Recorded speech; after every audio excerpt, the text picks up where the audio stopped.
Assalomu alaykum, Avto 305 muxlislari. Mana bugun BYD Son Plus flagship, ya'ni full komplektatsiyada mashinamiz keldi. Ushbu mashinamiz ideal holatda, kraskalari 100% javob, toza holatda, mana qimmat laktikalar qo'yilgan.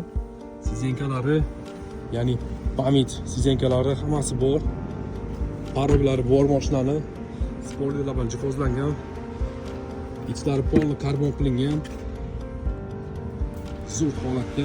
Eng qizig'i mashinamizning davochiklarigacha bor. Ideal mashina. Kimga mana shunaqa BYDlar kerak bo'lsa, hali Nasiya savdoga ham qilib beramiz. Mana shu bagajli ishlargacha polностью hozirda tortilgan. Ideal holatda. Ushbu mashinamiz avtokredit va halol nasiya qilib beramiz. Kimga kerak bo'lsa, shu mashinamiz narxi 18.800 ga beramiz.